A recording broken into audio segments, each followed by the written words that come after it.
ಯಾಕೋಬನ ಪತ್ರಿಕೆ 4ನೇ ಅಧ್ಯಾಯ 8ನೇ ವಾಕ್ಯ. ದೇವರ ಹತ್ತಿರಕ್ಕೆ ಬರ್ರಿ ಅಂತ ಬರ್ತದೆ. ಅದ್ರ ಅರ್ಥ ಏನು? ಅಲ್ಲಿ ಉದ್ದೇಶಪೂರ್ವಕವಾಗಿ ದೇವರ ಹತ್ರ ಹೋಗ್ಬೇಕು. ಹಾಗಾದ್ರೆ ದೇವರ ಹತ್ರ ಹೋಗುವುದು ಅರ್ಥ ಏನು ಗೊತ್ತಾ? ನಾವು ಹಿಂಜಾರಿ ಹೋಗುವುದಲ್ಲ, ದೇವರ ಸಮೀಪಕ್ಕೆ ಓಡಿ ಹೋಗುದು.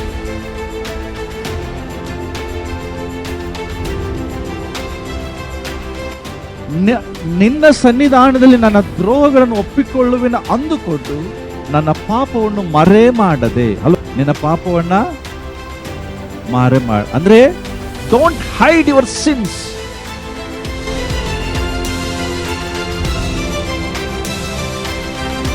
ಸಮಸ್ಯೆ ದೇವರ ಬಳಿಗೆ ಬರಲಿಕ್ಕೆ ನಮ್ಮ ಸಮಸ್ಯೆ ಏನ್ ಗೊತ್ತಾ? ತಪ್ಪುಗಳನ್ನ ಒಪ್ಪಿಕೊಳ್ಳಲ್ಲ. This is a main reason we are not coming closer to God. ಎಲ್ಲಿವರೆಗೂ ನಿನ್ನ ಪಾಪಗಳನ್ನ ತಪ್ಪುಗಳನ್ನ ನೀನು ಬಚ್ಚಿಡ್ತೀಯೋ, ಮುಚ್ಚಿಡ್ತೀಯೋ, ಅಲ್ಲಿ ತನಕ ನಿಂಗೆ ದೇವರ ಬಳಿಗೆ ಬರಕ್ಕೆ ಸಾಧ್ಯನೇ ಇಲ್ಲ.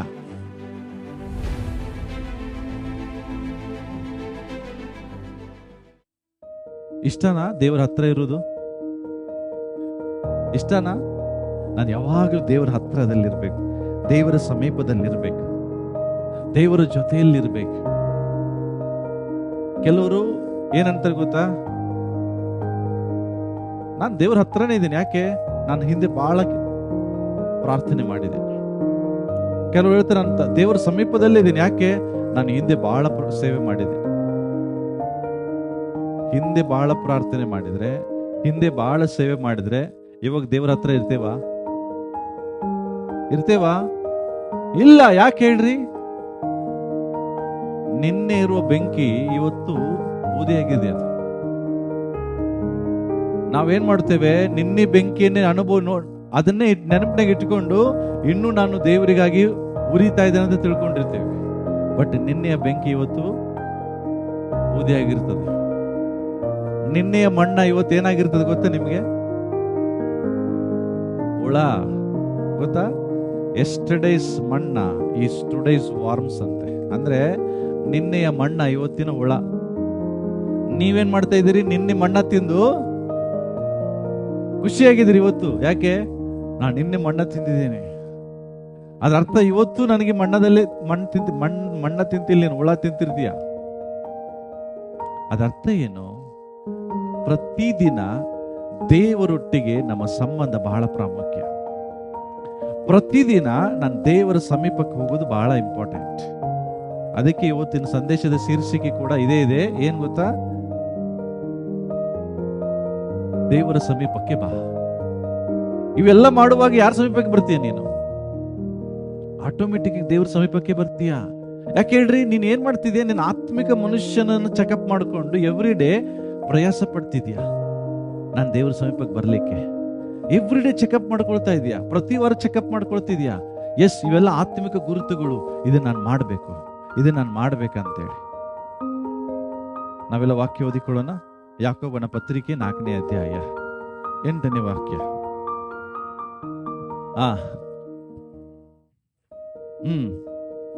ಮುಂದೆ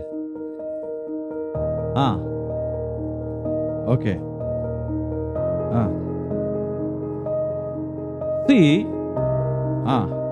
ದೇವರ ವಚನ ಏನ್ ಹೇಳ್ತದೆ? ದೇವರ ಸಮೀಪಕ್ಕೆ ಬನ್ನಿರಿ. ತಿಳ್ಕೊಡ್ರಿ, ದೇವರ ಸಮೀಪದಲ್ಲಿ ಇರ್ರಿ ಅಂತ ಬರ್ದಿಲ್ಲ. ದಯಮಾಡಿ ಲಕ್ಷ್ಯ ಕೊಡ್ರಿ, ವಾಕ್ಯಕ್ಕೆ ಗಮನ ಕೊಡ್ರಿ. ನೀವು ದೇವರ ಹತ್ರದಲ್ಲಿ ಇರ್ರಿ ಅಂತ ಬರ್ದಿಲ್ಲ, ದೇವರ ಹತ್ರಕ್ಕೆ ಬರ್ರಿ ಅಂತ ಬರ್ತದೆ. ಅದ್ರ ಅರ್ಥ ಏನು? ಅಲ್ಲಿ ಉದ್ದೇಶಪೂರ್ವಕವಾಗಿ ದೇವರ ಹತ್ರ ಹೋಗ್ಬೇಕು.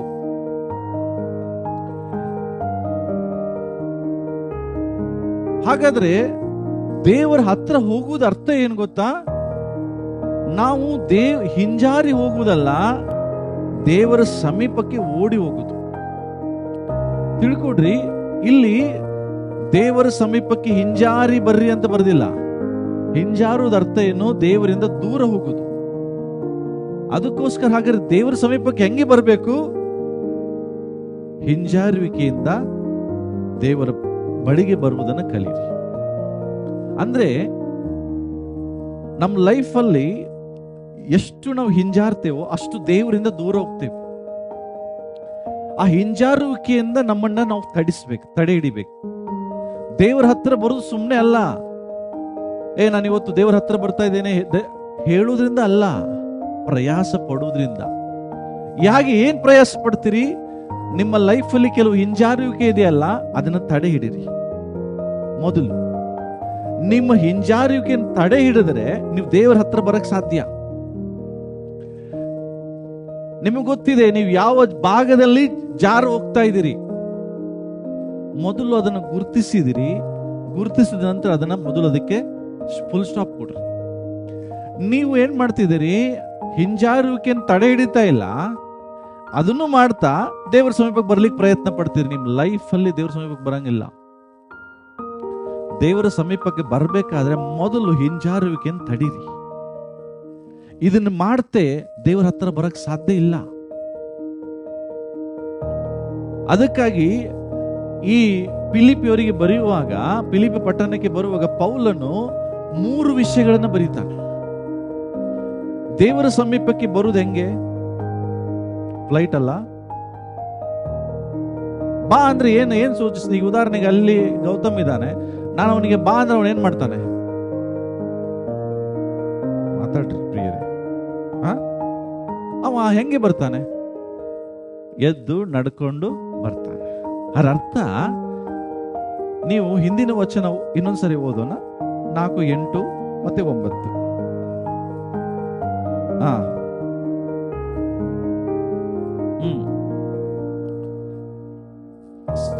ಮೊದಲು ದೇವರ ಸಮೀಪಕ್ಕೆ ಬರ್ಬೇಕಂದ್ರೆ ಅವನು ಎದ್ದು ನಿಂತ್ಕೊಂಡು ಬರ್ಬೇಕು. ಅಂದ್ರೆ ಮೊದಲು ಕಾಲ್ ಬಗ್ಗೆ ಮಾತಾಡ್ತಾ ಇದೆ. ಎದ್ರ ಬಗ್ಗೆ? ಹಲೋ, ಎದ್ರ ಬಗ್ಗೆ? ಕಾಲುಗಳ ಬಗ್ಗೆ. ನೆಕ್ಸ್ಟ್ ಪಾಪಿಗಳೇ. ಎರಡನೇದು ಎದ್ರ ಬಗ್ಗೆ ಮಾತಾಡ್ತಾ ಇದೆ?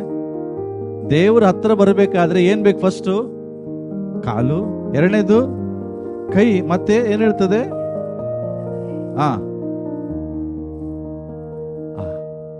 ಮೂರನೇದು ಹೃದಯದ ಬಗ್ಗೆ ಮಾತಾಡ್ತದೆ. ಅದರ್ಥ, ನನ್ನ ದೇವರ ಸಮೀಪಕ್ಕೆ ಬರಬೇಕಾದ್ರೆ ನನ್ನ ಕಾಲು, ನನ್ನ ಕೈ ಮತ್ತೆ ನನ್ನ ಹೃದಯ, ಇದ್ರ ಬಗ್ಗೆ ಮಾತನಾಡ್ತಾರೆ. ಬಹಳಷ್ಟು ಜನರದು ನನಗೆ ಪ್ರಶ್ನೆ ಇರ್ತದೆ ಒಳಗಡೆ, ಅಷ್ಟೇ ನಾವು ದೇವರ ಹತ್ರನೇ ಇದ್ದೇವೆ, ದೇವರು ವಾಗ್ದಾನ ಮಾಡಿ ನಾನು ನಿಮ್ ಜೊತೆಗೆ ಇರ್ತೇನೆ ಅಂತೇಳಿ, ಮತ್ತೆ ನೀವ್ ಹೆಂಗ್ ಹೇಳ್ತೀರಿ? ದೇವರು ವಾಗ್ದಾನ ಮಾಡಿದಾನೆ, ದೇವರು ನಾನು ನಿಮ್ ಜೊತೆಗೆ ಇರ್ತೇನೆ ಅಂತ. ಬಟ್ ನನ್ನ ಹಿಂದಿನ ಅನುಭವದಿಂದ ಇವತ್ತು ನನ್ನ ಜೊತೆಗೆ ದೇವರಿಲ್ಲ. ಉದಾಹರಣೆಗೆ, ನಾನು ಕೆಲವು ವರ್ಷಗಳಿಂದ ಬಹಳ ಪ್ರಾರ್ಥನೆ ಮಾಡ್ತಾ ಇದ್ದೆ. ಕೆಲವು ವರ್ಷಗಳಿಂದ ನಾನು ಬಹಳಷ್ಟು ಪರಿಶುದ್ಧನಾಗಿ ಜೀವಿಸ್ತಿದ್ದೆ. ಕೆಲವು ವರ್ಷಗಳ ಹಿಂದೆ ನಾನು ದೇವರಿಗಾಗಿ ಬಹಳ ಸೇವೆ ಮಾಡಿದೆ ಅಂತ ತಿಳ್ಕೊಡ್ರಿ. ಆ ಅನುಭವದಿಂದ ಇವತ್ತು ದೇವರು ನನ್ನ ಜೊತೆಗಿರಲ್ಲ. ದೇವರ ಹತ್ರ ಬರೋದು ಎವ್ರಿ ಡೇ ಒಂದು ಪ್ರಯತ್ನ, ಇದು ಎವ್ರಿ ಡೇ ಜರ್ನಿ ಇದು. ಹಲೋ, ನಾವು ಹಿಂದಿನ ಅನುಭವವನ್ನ ಅದ್ರ ಮೇಲೆ ನಾವು ಏನು ರಿಲೈ ಆಗಬಾರ್ದು. ರಿಲೈ ಅಂದ್ರೆ ಅವಲಂಬಿಸಬಾರ್ದು. ನಾನು ಇಂಥ ಕೆಲಸ ಮಾಡಿದ್ದೀನಿ ಹಿಂದೆ, ನನ್ನ ಅನುಭವ ಬೇಡ. ಇವತ್ತಿನ ಪ್ರೆಸೆಂಟ್ ಸಿಚುವೇಶನ್ ಬಗ್ಗೆ ಮಾತಾಡ್ತದೆ ಬೈಬಲ್. ಯಾಕೆ ಗೊತ್ತಾ? ದಾವೀದನು ಹಿಂದೆ ಎಷ್ಟೋ ಮಾಡಿದ್ದ, ಸೊಲೊಮೋನನು ಪ್ರಾರಂಭದಲ್ಲಿ ಏನೇನೋ ಮಾಡಿದ, ಸಂಸೋನನು ಪ್ರಾರಂಭದಲ್ಲಿ ಏನೇನೋ ಮಾಡ್ದ. ಬಟ್ ಅಂತ್ಯ ಇಂಪಾರ್ಟೆಂಟ್. ಆದಿಗಿಂತ ಅಂತ್ಯ ಬಹಳ ಇಂಪಾರ್ಟೆಂಟ್ ದೇವರಿಗೆ.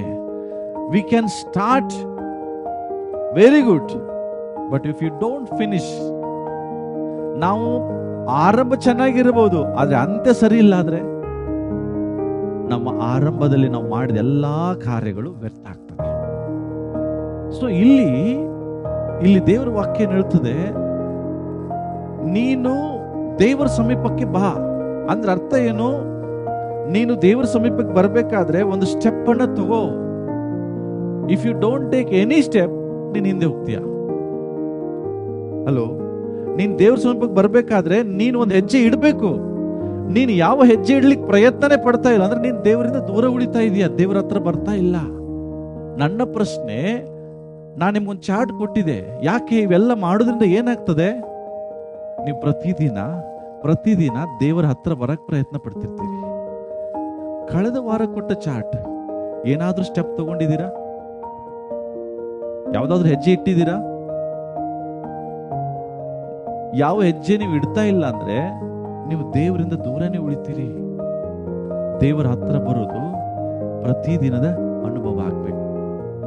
ಎವ್ರಿ ಡೇ ನಾವು ಅದಕ್ಕೆ ಪ್ರಯಾಸ ಪಡ್ಬೇಕು. ಎಫರ್ಟ್ ಇಲ್ಲ ಆದ್ರೆ ನೀನು ಹಿಂದೆನೇ ಇರ್ತೀಯ. ದೇವರಿಂದ ಹಿಂಜಾರಿ ಹೋಗ್ಬೇಕಾದ್ರೆ ಏನ್ ಮಾಡ್ಬೇಕು? ಏನು ಮಾಡೋದು ಬೇಡ. ನೀನು ಏನು ಮಾಡಿದ್ರೆ ಆಟೋಮೆಟಿಕ್ ದೇವರಿಂದ ದೂರ ಹೋಗ್ತಾ ಇರ್ತೀಯ. ಆದ್ರೆ ದೇವರ ಹತ್ರ ಬರ್ಬೇಕಾದ್ರೆ ಏನಾದ್ರು ಮಾಡ್ಬೇಕು. ಹಲೋ, ದೇವರಿಂದ ದೂರ ಹೋಗಕ್ಕೆ ಏನು ಮಾಡೋ ಅವಶ್ಯಕತೆ ಇಲ್ಲ. ನೀನು ಹಿಂಗೆ ಜೀವಿಸಿದ್ರೆ ಹೋಗ್ಬಿಡ್ತಿ ಹಿಂದೆ. ಆದ್ರೆ ದೇವರ ಸಮೀಪಕ್ಕೆ ಬರ್ಬೇಕಾದ್ರೆ ಏನಾದ್ರು ಒಂದು ಮಾಡ್ಲೇಬೇಕು, ಪ್ರಯಾಸ ಪಡಲೇಬೇಕು, ಎಫರ್ಟ್ ಹಾಕ್ಲೇಬೇಕು. ಅದಕ್ಕಾಗಿ ಕಾಲುಗಳ ಬಗ್ಗೆ ಮಾತನಾಡ್ತದೆ. ಪ್ರಿಯರೇ, ಪರಲೋಕ ನಾವು ನೀವು ಅನ್ಕೊಂಡಂಗೆ ನಮ್ಮ ಬೀಗರ ಮನೆ ಅಲ್ಲ. ದೇವರ ಸಮೀಪಕ್ಕೆ ಹೋಗುವುದು ನನ್ನ ರಿಲೇಷನ್ ಮನೆಗೆ ಹೋದಂಗಲ್ಲ. ನಾನು ಏರ್ಪೋರ್ಟಿಗೆ ಹೋಗುವಾಗ ವಿಮಾನ ಹತ್ತಕ್ಕಿಂತ ಮುಂಚೆ ನನಗೆ ಭಯಂಕರ ಚೆಕಪ್ ನಡೀತದೆ. ಎಲ್ಲಿ? ಏರ್ಪೋರ್ಟ್ ಅಲ್ಲಿ, ವಿಮಾನ ನಿಲ್ದಾಣದಲ್ಲಿ. ವಿಮಾನ ಹತ್ತಕ್ಕಿಂತ ಮುಂಚೆ 2-3 ಗಂಟೆ ಮುಂಚೆ ಇರ್ಬೇಕು ನೀವು ಅಂತ ಹೇಳ್ತಾರೆ. ಯಾಕೆ? ಆ 2-3 ಗಂಟೆ ನಿಮ್ಮ ತಪಾಸಣೆ ನಡೀತದೆ. ಒಂದು ಕಡೆ ನಿಮ್ಮ ಬ್ಯಾಗ್ ಚೆಕಪ್ ಮಾಡ್ತಿರ್ತಾರೆ ಸ್ಕ್ಯಾನ್ ಮಾಡಿ, ಎರಡನೇದಾಗಿ ನಿಮ್ಮ ಶರೀರವನ್ನು ಚೆಕಪ್ ಮಾಡ್ತಿರ್ತಾರೆ. ಹಲೋ, ಅರ್ಥ ಆಯ್ತಾ? ನಿಮ್ಮ ಬ್ಯಾಗ್ಗಳೆಲ್ಲ ಚೆಕಪ್ ಆಗ್ಬೇಕು, ನಿಮ್ಮ ಬಾಡಿ ಸ್ಕ್ಯಾನ್ ಆಗಬೇಕು. ಎಲ್ಲಿ ಏನು ಎಲ್ಲ ಕಡೆ ಓಕೆ ಇದ್ದಾಗ ನಿಮ್ಮನ್ನ ಗೇಟ್ ಕಡೆ ಕಳಿಸ್ಕೊಡ್ತಾರೆ, ನೀನೀಗ ಹೋಗ್ಬೋದು. ಅಲ್ಲಿ ಸಹ ಮತ್ತೆ ಗೇಟ್ ಒಳಗಡೆ ಪ್ರವೇಶ ಮಾಡೋಕ್ಕಿಂತ ಮುಂಚೆ ಟಿಕೆಟ್ ಚೆಕ್ ಮಾಡ್ತಾರೆ. ಮತ್ತೊಮ್ಮೆ ಟಿಕೆಟ್ ಸ್ಕ್ಯಾನ್ ಮಾಡ್ತಾರೆ. ಟಿಕೆಟ್ ಸ್ಕ್ಯಾನ್ ಮಾಡಿದಾಗಲೂ ಎಸ್ ನಿಮ್ಮ ಹೆಸರು ಬಂತು ಅಂತಂದ್ರೆ ಒಳಗಡೆ ಟಿಕೆಟ್ ಸ್ಕ್ಯಾನ್ ಅಲ್ಲಿ ನಿಮ್ಮ ಹೆಸರು ಬರಲಿಲ್ಲ ಅಂತ ತಿಳ್ಕೊಡ್ರಿ. ಇಷ್ಟೆಲ್ಲ ಮಾಡಿದ್ದು ವ್ಯರ್ಥ. ಅಲ್ಲಿ ನಿಮ್ಮನ್ನು ಒಳಗೆ ಬಿಡಲ್ಲ. ನಾನು ಒಂದು ಏರೋಪ್ಲೇನ್ ಹತ್ಲಿಕ್ಕೆ ಇಷ್ಟು ಚೆಕಪ್, ಒಂದು ವಿಮಾನ ಹತ್ಲಿಕ್ಕೆ ಇಷ್ಟು ಚೆಕಪ್, ಪರಲೋಕಕ್ಕೆ ಹೋಗ್ಲಿಕ್ಕೆ ಎಷ್ಟು ಚೆಕಪ್ ಇದೆ. ಅಲ್ಲಿ ಚೆಕಪ್ ಆಗ್ಬಾರ್ದಂದ್ರೆ ಎವ್ರಿಡೇ ನೀವು ಇಲ್ಲಿ ಚೆಕಪ್ ಮಾಡ್ಕೊಡ್ರಿ. ಅದಕ್ಕೆ ಕರ್ತನ ಮೇಜಿಗೆ ಬರೋಕ್ಕಿಂತ ಮುಂಚೆ ಹೇಳ್ತದೆ, ನಿಮ್ಮನ್ನೇ ಪರೀಕ್ಷೆ ಮಾಡಿಕೊಳ್ಳ್ರಿ. ನ್ಯಾಯ ವಿಚಾರಣೆಗೆ ಒಳಗಾಗುವುದಿಲ್ಲ. ಅಲ್ಲಿ ನಿಮಗೆ ಚೆಕಪ್ ಆಗ್ಬಾರ್ದಂದ್ರೆ ನೀವು ಚೆಕಪ್ ಮಾಡ್ಕೊಡ್ರಿ. ನಿಮ್ ಚೆಕಪ್ ಆದ್ರೆ ಅಲ್ಲಿ ಈಸಿ ಫ್ರೀಯಾಗಿ ಎಂಟ್ರೆನ್ಸ್ ಸಿಗ್ತದೆ. ಹಲೋ, ಒಂದು ವಿಮಾನ ಹತ್ಲಿಕ್ಕೆ ಇಷ್ಟು ಚೆಕಪ್ ರೀ ಪ್ರಿಯರೇ. ಪರಲೋಕ ಸಾಮಾನ್ಯನಾ? ಅಲ್ಲಿ ಹೋಗ್ಲಿಕ್ಕೆ ಎಷ್ಟೆಲ್ಲ ಚೆಕಪ್ಗಳಿದ್ದಾವೆ. ನಾವು ಮಾಡ್ತಿದ್ದೇವಾ? ಇಲ್ಲಿ ಹೇಳ್ತದೆ ಏನು? ನಿನ್ನ ಕಾಲು, ಮೊದಲು ನಿನ್ನ ಕಾಲ್ ಬಗ್ಗೆ ಮಾತಾಡ್ತಾ ಇದೆ, ನಿನ್ನ ಕೈಗಳ ಬಗ್ಗೆ ಮಾತಾಡ್ತಾ ಇದೆ, ನಿನ್ನ ಹೃದಯದ ಬಗ್ಗೆ ಮಾತನಾಡ್ತದೆ. ಮತ್ತಾಯನ ಬರೆದ ಸುವಾರ್ತೆ 15ನೇ ಅಧ್ಯಾಯಕ್ಕೆ ಹೋದ್ರೆ ನಿನ್ನ ಬಾಯಿ ಬಗ್ಗೆ ಮಾತಾಡ್ತದೆ. ಅಂದ್ರೆ ನಾನು ಏನ್ ಹೇಳಿಕೆ ಇಷ್ಟಪಡ್ತೇನೆ, ಫೀಟ್ ಅಂದ್ರೆ ಇದು ದೇವರ ಆಲಯಕ್ಕೆ ಹೋಗುವಂತ ಕಾಲು, ದೇವರ ಸನ್ನಿಧಾನಕ್ಕೆ ಪ್ರವೇಶಿಸುವಂತ ಕಾಲು, ದೇವರ ಸಾನ್ನಿಧ್ಯಕ್ಕೆ ಪ್ರವೇಶಿಸುವಂತ ಕಾಲು. ಎದಕ್ಕೆ ತವಕ ಪಡ್ತಾ ಇದ್ದಾವೆ? ದೇವರ ಕಡೆಗೆ ಹೋಗ್ಲಿಕ್ಕೆ ತವಕ ಪಡ್ತದ, ಲೋಕದ ಕಡೆಗೆ ಹೋಗ್ಲಿಕ್ಕೆ ತವಕ ಪಡ್ತಾ ಇದೆ ನಿನ್ನ ಕಾಲು. ನಿನ್ನ ಕಾಲು ಎಲ್ಲಿ ಹೋಗ್ಲಿಕ್ಕೆ ಸಂತೋಷ ಪಡ್ತಾ ಇದ್ದಾವೆ? ದಾವೀದ ಹೇಳ್ತಾನೆ, ಯಾರಾದ್ರೂ ನನಗೆ ಅಲ್ಲಿಗೆ ಹೋಗೋಣ ಬಾ ಅಂತ ಕರೆದ್ರೆ ನನ್ನ ಲವಲವಿಕೆಯಿಂದ ನಾನು ಸಂತೋಷ ಪಡ್ತೇನೆ. ನನ್ನ ಕಾಲುಗಳು ಇಮ್ಮಿಡಿಯೇಟ್ ಆಗಿ ಎದ್ದೇಳ್ತವೆ. ಯಾಕೆ? ನನ್ನ ಕಾಲು ದೇವರ ಅಲ್ಲಿಗೆ ಹೋಗ್ಲಿಕ್ಕೆ ಇಷ್ಟಪಡ್ತದೆ. ಅದೇ ಮೊದಲನೇ ಚೆಕಪ್. ಗ್ಯಾದರಿಂಗ್ ರೆಗ್ಯುಲರ್ಲಿ, ನಿರಂತರವಾಗಿ ನೀವು ಕೂಡಿ ಬರುವುದು. ಬಹಳಷ್ಟು ಜನರಿಗೇನು ಸಭೆಗೆ ಹೋಗುದಂದ್ರೆ ದೊಡ್ಡ ತೆಲ್ನೂರಿ. ಯಾಕೆ? ಸಭೆಗೆ ಹೋದ್ರೆ ಎಷ್ಟು ಮಿಸ್ ಆಗ್ತದೆ, ಎಷ್ಟು ಕೆಲಸ ಕಾರ್ಯಗಳು ನಿಂತು ಹೋಗ್ತದೆ. ಪಾಸ್ಟರ್ ಏನು ಹೇಳ್ಬಿಡ್ತಾರೆ, ನಮ್ಮನೆಗೆ ಅವ್ರು ದುಡ್ಡು ಹಾಕ್ತಾರ. 12 ಗಂಟೆವರೆಗೂ ಎಷ್ಟು ಕೆಲಸ ಆಗ್ತದೆ, ಮನೆಯಲ್ಲಿ ಅಡಿಗೆ ಆಗ್ತದೆ. ಏನ್ ಮಾಡ್ತೀವಿ? ಎಲ್ಲ ಮಾಡ್ಕೊಂಡು ತಗೊಂಡು ಹೋಗ್ತೀರಿ ಪರಲೋಕಕ್ಕೆ. ಇಲ್ಲಿ ನೀವೇನು ಕುಂತೀರಲ್ಲ, ಇದು ಪರಲೋಕದಲ್ಲಿ ಕೌಂಟ್ ಆಗ್ತದೆ. ನೀವು ಅಲ್ಲೇನ್ ಮಾಡ್ತಿರಲ್ಲ, ಅದು ಯಾವುದು ಕೌಂಟ್ ಆಗಲ್ಲ. ಪರಲೋಕ ನೋಡುವುದು ಇದು. ಇವತ್ತು ಭಾನುವಾರ, ವಾರದ ಮೊದಲನೇ ದಿವಸ. ಎಷ್ಟು ನನ್ನ ಜನರು ಕೂಡಿ ಬಂದಿದ್ದಾರೆ. ಇದು ಕೌಂಟ್ ಆಗ್ತದ್ರಿ. ಇದಕ್ಕೆ ಪ್ರಯಾಸ ಪಡ್ರಿ. ಅಲ್ಲಿ ಹೇಳ್ತದೆ, ಪಾಪಿಗಳೇ ನಿಮ್ಮ ಕೈಗಳನ್ನ ಏನ್ ಮಾಡ್ರಿ, ಶುಚಿ ಮಾಡಿಕೊಳ್ರಿ. ಕೈ ಅನ್ನುವಾಗ ಫಸ್ಟ್ ಬರ್ತದೆ ಪ್ರಾರ್ಥನೆ. ಕೈ ಅನ್ನುವಾಗ ಬರ್ತದೆ ದೇವರ ವಾಕ್ಯ. ಇವತ್ತು ನಿಮ್ಮ ಕೈಯಲ್ಲಿ ಏನ್ ಸಿಗ್ತದೆ? ನಿಮ್ಮ ಕೈಯಿಂದ ಏನ್ ಮಾಡ್ತಾ ಇದ್ದೀರಿ? ಕೈ ಪ್ರಾರ್ಥನೆ, ದೇವರ ವಾಕ್ಯವನ್ನು ಓದುವಂಥದ್ದು. ಕೈ ಎನ್ನುವಾಗ ಒಂದೇ ಅರ್ಥ ಆಗ್ತದೆ, ಫೀಡ್ ಮಾಡುದು. ಹೌದಾ? ಕೈ ಅಂದ್ರೆ ಏನು? ಫೀಡಿಗೆ ಏನಂತಾರೆ? ಫೀಡ್, ಉಣಿಸುವುದು. ಕೈ ಅಂದ್ರೆ ಈ ಕೈಯಿಂದ ನಿಮ್ಮ ಶರೀರಕ್ಕೆ ಉಣಿಸ್ತಿರ್ತೀರಿ. ಕರೆಕ್ಟಾ? ನಾನು ಒಂದು ಹೇಳ್ತೇನೆ, ನಿಮ್ಮ ಆತ್ಮಕ್ಕೆ ಉಣಿಸುವ ಕೈ ಎದರಿಂದ ಹೆಂಗೆ ಉಣಿಸ್ತೀರಿ? ಒಂದು ನೀವು ಕೈಗಳನ್ನು ಎತ್ತಿ ಪ್ರಾರ್ಥಿಸುವಾಗ, ಕೈಗಳನ್ನು ಮುಗಿದು ಪ್ರಾರ್ಥಿಸುವಾಗ, ಕೈಗಳೆತ್ತಿ ಆರಾಧಿಸುವಾಗ, ಕೈಗಳಲ್ಲಿ ವಾಕ್ಯವನ್ನು ತೆಗೆದುಕೊಂಡು ಓದುವಾಗ ನಿಮ್ಮ ಆತ್ಮಕ್ಕೆ ಉಣಿಸ್ತೀರಿ. ಪಾಸ್ಟರ್, ನಮ್ಮ ಮನೆ ಬೈಬಲ್ ಇದೆರಿ. ಅರೆ, ಮನೆಗೆ ಬೈಬಲ್ ಇದ್ರೆ, ಮನೆಗೆ ಬೈಬಲ್ ಇದೆ, ಮನೆಗೆ ಬೈಬಲ್ ಇದ್ದ ಮಾತ್ರಕ್ಕೆ ನಿನ್ನ ಆತ್ಮಕ್ಕೆ ಅದು ಹೋಗ್ತಿಲ್ಲ. ನೀವ್ ಹೇಳ್ರಿ, ಪಾಸ್ಟರ್ ಊಟ ಆಯ್ತಾ? ಮನೆಗೆ ಅಕ್ಕಿ ಇದೆ ರೀ.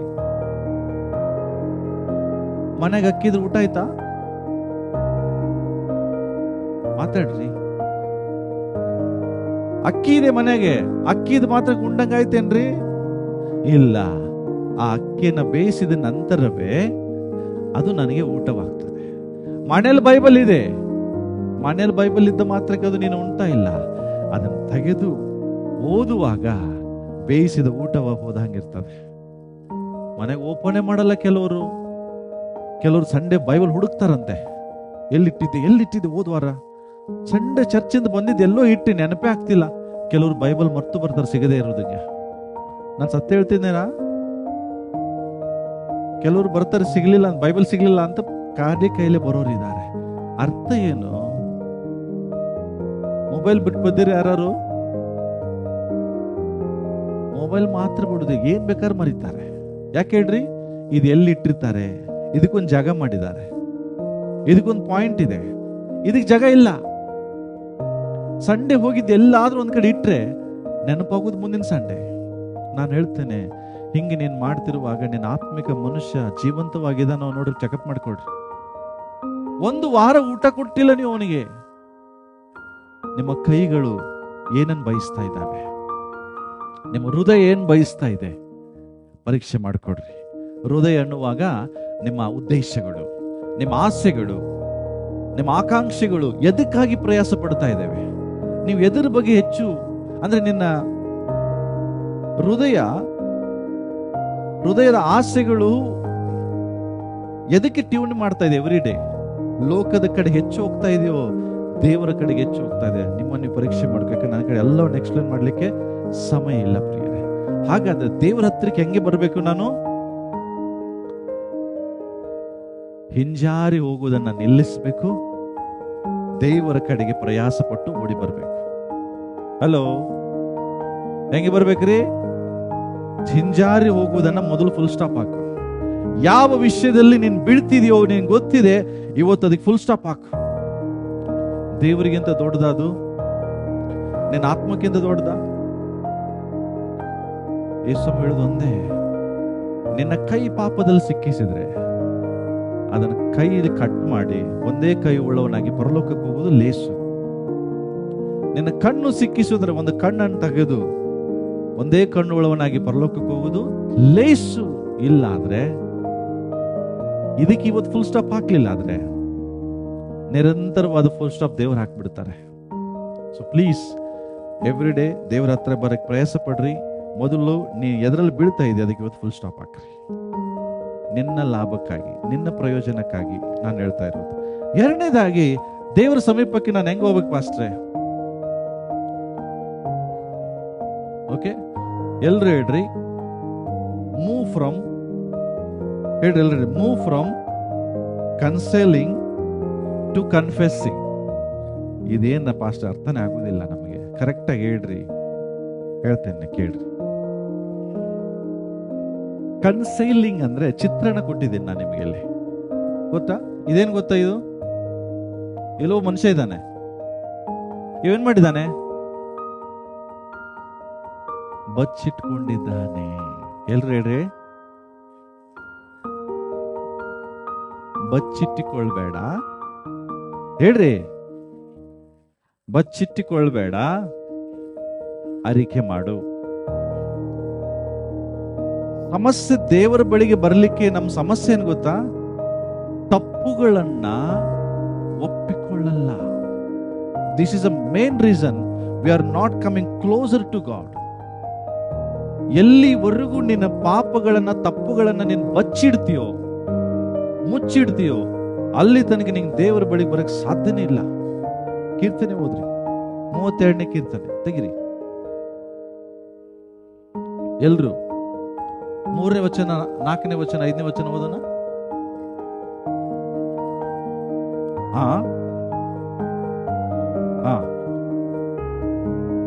ಹಲೋ.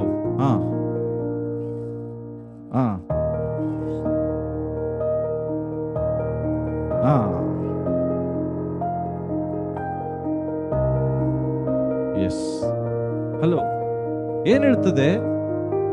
ಭಕ್ತಿ ಹೋಯ್ತು, ಆದ್ರೆ ನಿನ್ನ ಸನ್ನಿಧಾನದಲ್ಲಿ ನನ್ನ ದ್ರೋಹಗಳನ್ನು ಒಪ್ಪಿಕೊಳ್ಳುವಿನ ಅಂದುಕೊಂಡು ನನ್ನ ಪಾಪವನ್ನು ಮರೆ ಮಾಡದೆ. ಹಲೋ, ಏನ್ ಹೇಳ್ರಿ? ಪಕ್ಕದವರಿಗೆ ಹೇಳ್ರಿ, ನಿನ್ನ ಪಾಪಗಳನ್ನು ಮರೆ ಮಾಡಬೇಡ. ಬಚ್ಚಿಟ್ಕೊಳ್ಳೋದ ಅರ್ಥ ಏನಂದ್ರೆ ಮರೆ ಮಾಡಬೇಡ. ನಿನ್ನ ಪಾಪವನ್ನ ಮರೆ ಮಾಡ ಅಂದ್ರೆ ಡೋಂಟ್ ಹೈಡ್ ಯುವರ್ ಸಿನ್ಸ್. ಎಲ್ರು ಮಾಡೋದಿದೆ, ಯಾವುದು? ತಪ್ಪು ಮಾಡಿ ಸಭೆಯಲ್ಲಿ ಮಾತ್ರ ಹೆಂಗ್ ಕಾಣ್ತಾರೆ ಹೇಳ್ರಿ? ನಿಮ್ಮಂತ ದೇವದೂತರೇ ಯಾರು ಇಲ್ಲ. ಅಷ್ಟು ಚೆನ್ನಾಗಿ ಮಾತಾಡ್ತೀರಿ, ಅಷ್ಟು ಚೆನ್ನಾಗಿ ಪ್ರೈಸ್ ಕೊಡ್ತೀರಿ, ಅಷ್ಟು ಚೆನ್ನಾಗಿ ಆಕ್ಟಿಂಗ್ ಮಾಡ್ತೀನಿ. ನಾನು ಅನಿಸ್ತದ ಒಂದು ಸಾರಿ, ಆ ರಣವೀರ್ ಕಪೂರ್, ಶಾರುಖ್ ಖಾನ್ ನಿಮ್ಮ ಮುಂದೆ ಏನೂ ಇಲ್ಲ. ಅವರು ಪರದೆ ಮುಂದೆ ಆಕ್ಟ್ ಮಾಡ್ತಾರೆ, ಆದ್ರೆ ನೀವು ರಿಯಲ್ ಆಕ್ಟ್ ಮಾಡ್ತೀರಿ. ಹೆಂಗೆ ಗೊತ್ತಾ? ಬಹಳ ಪರಿಶುದ್ಧ ನಾನು. ಯಾಕೆ? ಪಾಪಗಳನ್ನ ಬಚ್ಚಿಡ್ತಿರ್ತೀರಿ. ಹಲೋ, ದೇವರ ವಾಕ್ಯ ಹೇಳ್ತದೆ, ಸ್ವಾಮಿ, ನಾನು ಯಾವಾಗ ನನ್ನ ಪಾಪಗಳನ್ನ ಮರೆ ಮಾಡಕ್ ಶುರು ಮಾಡಿದೆ, ಐ ವಾಸ್ ಫೀಲಿಂಗ್ ಹೆವಿನೆಸ್. ಅಂದ್ರೆ ನನಗೆ ಭಯಂಕರ ಭಾರವಾಗಿದೆ. ಯಾಕೆ? ನಿನ್ನ ಏನೋ ಒಂದು ದೊಡ್ಡ ಶಿಕ್ಷಾ ಹಸ್ತ ನನ್ನ ಮೇಲಿದ್ದಂಗೆ. ಅಲ್ಲಿ ಬರ್ದದಲ್ಲ, ನಿನ್ನ ಶಿಕ್ಷಾ ಹಸ್ತ ನನ್ನ ಮೇಲೆ ಏನಾಗಿದೆ? ಹೆವಿನೆಸ್, ತುಂಬಾ ಭಾರ. ತಿಳ್ಕೊಡ್ರಿ, ದೇವರು ನಮ್ಮ ಮೇಲೆ ಕೈ ಇಟ್ಟರೆ ನಮ್ಗೆ ಆಶೀರ್ವಾದ ಆಗ್ಬೇಕು, ಅದು ನಮಗೆ ಭಾರವಾಗಬಾರ್ದು. ಅದಿರಾ ಇಲ್ಲೇ? ಹಲೋ, ಪಕ್ಕದವ್ರು ಕೇಳ್ರಿ, ಇಲ್ಲೇ ಇದ್ದೀರಾ ಕೇಳ್ರಿ. ಯಾರು? ಕೆಲವ್ರು ಇಲ್ಲ, ಇಲ್ಲಿ 3ನೇ ಆಕಾಶದಲ್ಲಿದ್ದಾರೆ. ಅದಕ್ಕೆ ಓಕೆ, ಇಲ್ಲೇ ಇರ್ರಿ, ಹೋಗ್ಬೇಡ್ರಿ ಅಂತ ಹೇಳ್ರಿ. ಅವ್ರಿಗೆ ಹೇಳ್ರಿ, ಇಲ್ಲೇ ಇರ್ರಿ, 3ನೇ ಆಕಾಶಕ್ಕೆ ಹೋಗ್ಬೇಡ್ರಿ. ಹೇಳ್ರಿ, ಜೋರಾಗಿ ಹೇಳ್ರಿ, ಪಕ್ಕದವ್ರಿಗೆ ಹೇಳ್ರಿ. 3ನೇ ಆಕಾಶಕ್ಕೆ ಹೋಗ್ಬೇಡ್ರಿ, ಟೈಮ್ ಇದೆ, ಇನ್ನ ಹೋಗುದು ಸಮಯ ಬಹಳ ಇದೆ ಹೋಗಕ್ಕೆ. ಓಕೆ, ಏನ್ ಹೇಳ್ತಿದ್ದೆ?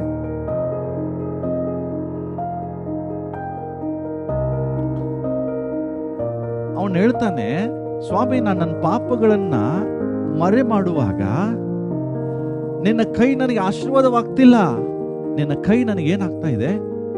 ಭಾರವಾಗ್ತಾ ಇದೆ. ಹಲೋ, ದೇವರ ಕೈ ನಮ್ಮ ಮೇಲಿಟ್ರೆ ನಮಗೆ ಆಶೀರ್ವಾದ ಆಗ್ಬೇಕದು.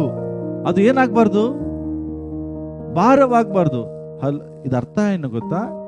ನಿನ್ನ ಪಾಪಗಳು ನೀನು ಮರೆ ಮಾಡ್ತಾ ಎಷ್ಟು ದಿನ ಇರ್ತೀಯೋ ಅಲ್ಲಿ ತನಕ ನಿನಗೆ ದೇವರ ಹಸ್ತ ಆಶೀರ್ವಾದವಾಗಿರಲ್ಲ.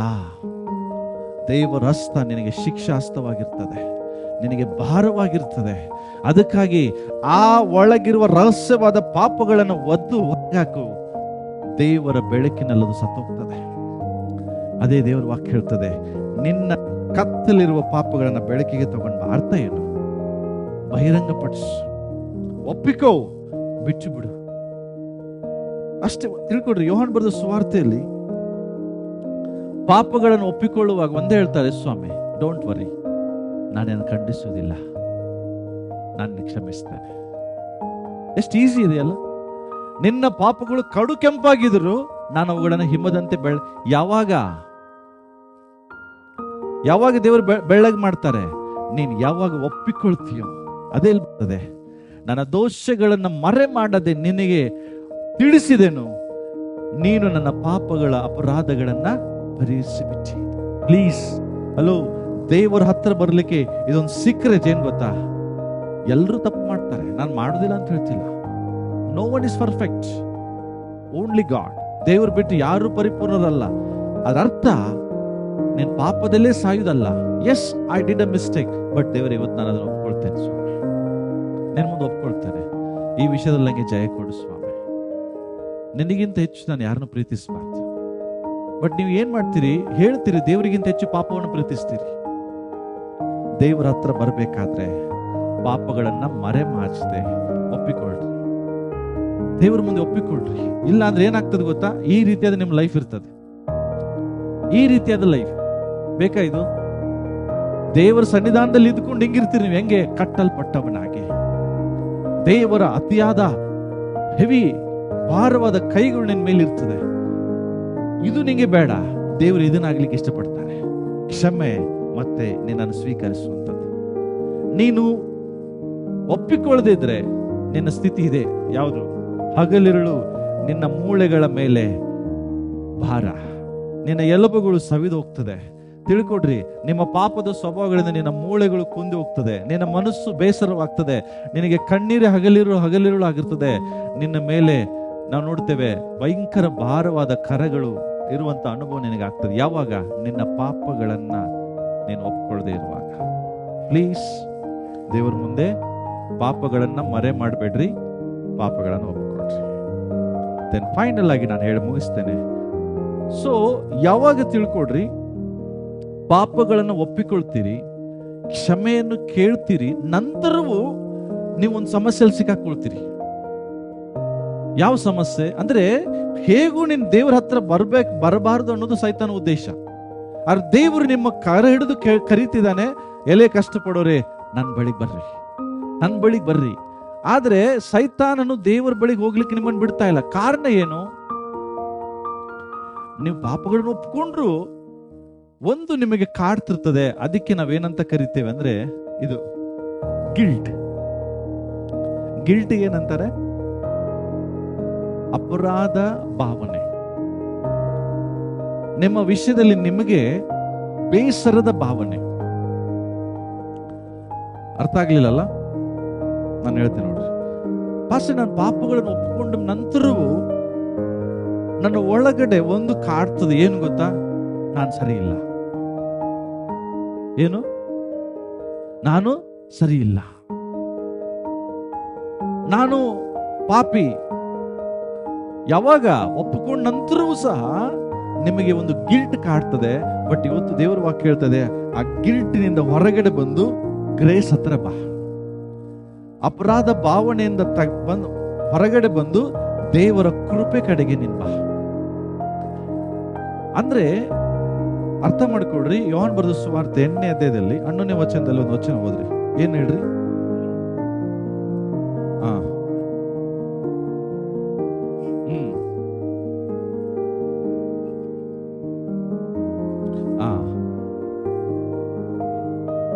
ಅಂದನು. ಈಗ ಅವಳ ಪಾಪಗಳು ಕ್ಷಮಿಸಲ್ಪಟ್ಟ ನಂತರವೂ ಅವಳು ಒಂದು ಭಯಂಕರವಾದಂತ ವೇದನೆ ಕಾಡ್ತದೆ. ಏನು? ಅಯ್ಯೋ, ನಾನು ರೆಡ್ ಹ್ಯಾಂಡಾಗಿ ಸಿಕ್ಕಾಕೊಂಡ್ಬಿಟ್ನಲ್ಲ. ಅಯ್ಯೋ, ನಾನು ಪಾಪ ಮಾಡುವಾಗ ಸಿಕ್ಕಾಕೊಂಡ್ಬಿಟ್ನಲ್ಲ. ನನಗೆ ಹೆಂಗೆ ಮುಖ ತೋರಿಸ್ಲಿ? ಅಯ್ಯೋ ದೇವರೇ, ನಾನು ಹೆಂಗೆ ನಾನು ಜೀವಿಸಲಿ ಅನ್ನುವಂತ ಗಿಲ್ಟ್ ಒಳಗಡೆ ಬರ್ತದೆ.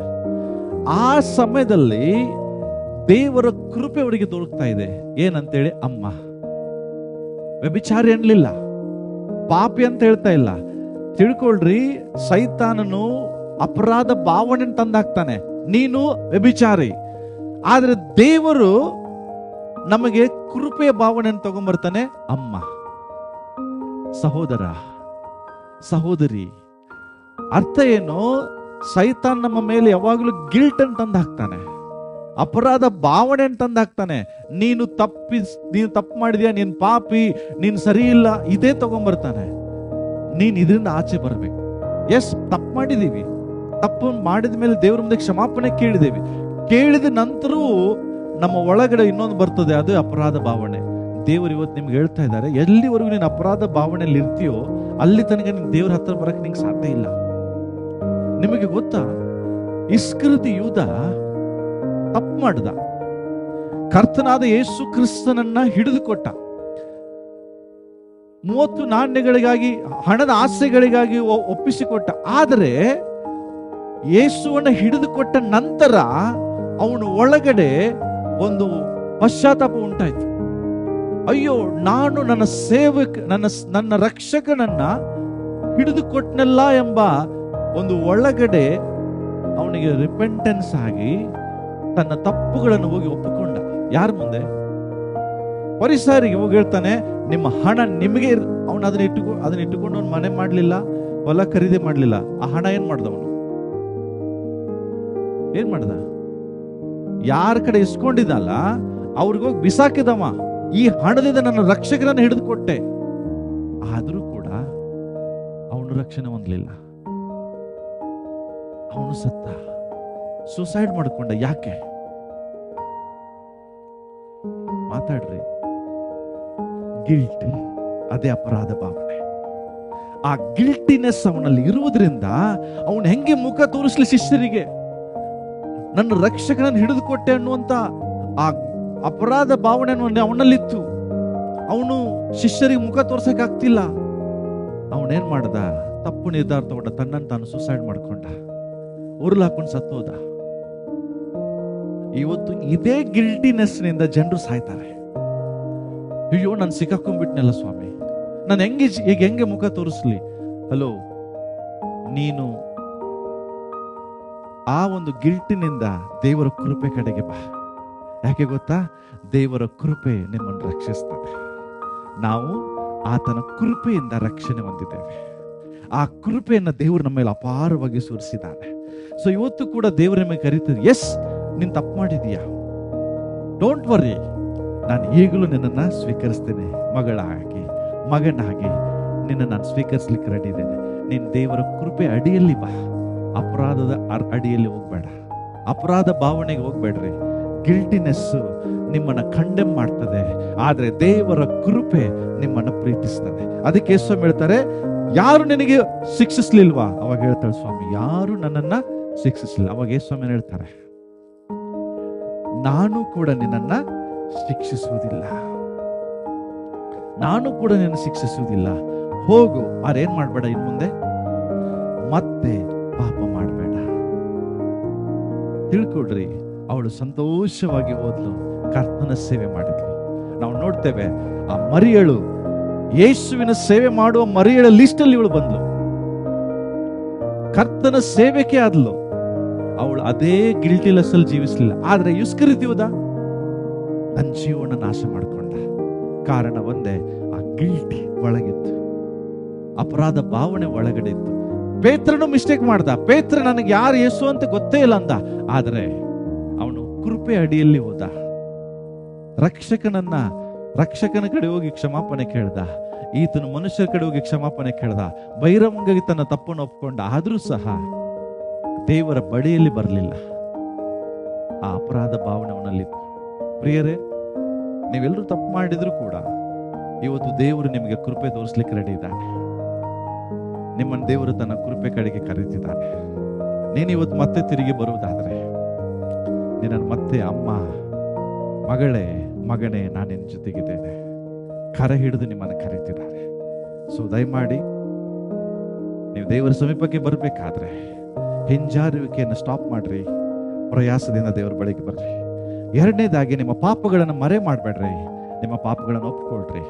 ಅಪರಾಧ ಭಾವನೆಯಲ್ಲಿ ಜೀವಿಸಬೇಡ್ರಿ. ದೇವರ ಕೃಪೆ ಅಡಿಯಲ್ಲಿ ಬರ್ರಿ. ದೇವರು ನಿಮ್ಮನ್ನು ಆಶೀರ್ವದಿಸಿ. ನಾವೇ ನಿಂತುಕೊಂಡು ಪ್ರಾರ್ಥನೆ ಮಾಡೋಣ.